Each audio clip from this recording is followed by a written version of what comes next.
Je crois que Catherine l'a bien expliqué, la question de la Tour d'Argent, c'est très identificatoire de cette ville, c'est l'histoire de cette ville. Ce qui nous intéresse, c'est le patrimoine de cette ville. Quand dans ton intervention, Cathy, tu disais tout à l'heure, cette ville, elle a manqué un peu de dynamisme ces derniers temps, c'est vrai qu'elle se conduit un petit peu comme une jolie fille qui n'aurait plus besoin d'être intelligente parce qu'elle serait jolie. Mais ça risque de ne pas suffire à terme. Effectivement, ça risque de se voir finalement, puis surtout, elle risque de vieillir.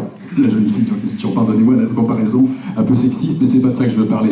Donc effectivement, nous, on a envie de s'attacher fortement à ce qu'est cette ville, ce qu'est son cœur de vie, et la Tour d'Argent, enfin l'îlot de la Tour d'Argent est une chose essentielle, je crois, dans la mémoire de cette ville et dans ce que ça peut devenir. Alors la question des parkings, effectivement, je crois que Catherine a bien répondu, c'est aléatoire. Cavaillon était une très très bonne comparaison. On pourrait prendre Carpentras aussi, c'est exactement la même chose.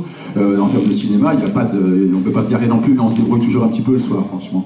Donc effectivement, dire que ce projet qui est engagé, c'est pas non plus donner un blanc-seing au maire sortant, mais puisqu'il y a un projet engagé, et quand on connaît l'histoire, puisque ça fait 50 ans qu'il y a des projets sur cet îlot et qu'ils ne se font jamais, c'est parce que je crois que chaque équipe qui arrive a envie de faire son propre projet. Là, celui-là, il est vraiment très avancé. Donc je crois qu'on va sans doute le corriger un petit peu, sur des choses plutôt annexes, salle d'exposition, pas salle d'exposition, voilà, je ne vais pas rentrer dans des détails comme ça, mais je crois que ces 3 salles, il faut aller jusqu'au bout de la démarche, et ça sera quelque chose de très essentiel par rapport à la dynamisation de la ville. On croit une chose vraiment, on croit que la culture, ça peut être le cœur d'une redynamisation et d'une réattractivation, d'une nouvelle attractivité de cette ville, pardon. La culture, c'est à la fois ce qui fait la vie d'une ville. On dit qu'un théâtre, au cœur d'une ville, c'est son âme un tout petit peu. Là, ça sera le cinéma, en l'occurrence.